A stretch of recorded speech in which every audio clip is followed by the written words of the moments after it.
Narito pa rin po ang News TV Quick Response Team sa may Veterans Avenue at ito nga po, ituturo namin sa inyo itong kaling ito na may harang na parang crate ng mga prutas.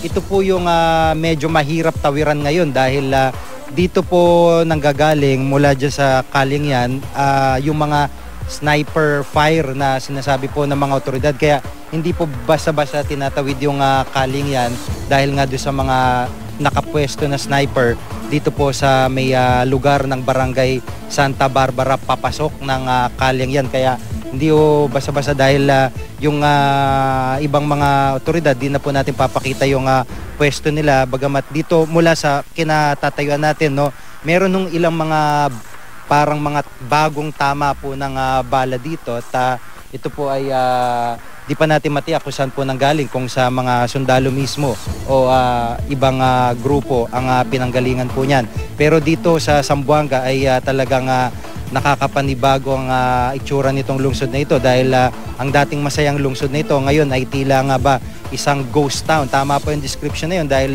nung makarating po tayo dito kanina ay halos walang transportasyon na dumadaan sa mga kalsada. Yung po mga tindahan na aming nadaanan sa labas mismo ng syudad ay pila-pila po yung mga namimili, karamihan mga sarado, yung mga kung may mga bukas man na tindahan, may mga ATM po na napipilahan ay talaga pong napakahaba ng pila ng mga residente sa kagustuhan makabili ng pagkain o di kaya po ay makakuha ng kanilang mga panggastos. At dito po sa mismong syudad ay sarado na at yung iba nga pong mga delivery dito ay minomonitor pa din ng mga pulis, partikular yung mga tubig po.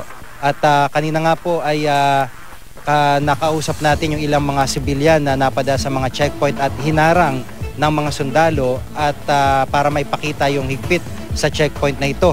Narito po ang kanilang mga payag. Check daw. Ano daw check? ID. Ano sabi sa inyo? Saan kayo galing?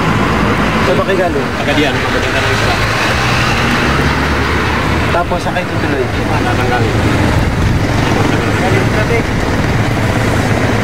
Regular kayo nagbabiyahe dito? Eh bakit puro, siyempre bakit puro lalaki dito? Puro lalaki lahat. Biyahe kayo isda? Oo, isda. At kanina nga po, ganyan po ang nabanggit kanina ay nakausap po natin ang kasamahan ni Father Michael Ufana, isa po sa mga sinasabing hostage ngayon na mga miyembro ng MNLF. Ay na rin po mismo sa hepe ng Zamboanga City Police. Narito po ang pahayag ni Monsignor Manongas, ang administrator po ng Archdiocese ng Zamboanga, at pinapanalangin po nila ang kapakanan hindi lamang ni Father Ufana kundi pati na ng kanyang pamilya at ng ibang mga bihag. Narito po ang kanyang pahayag.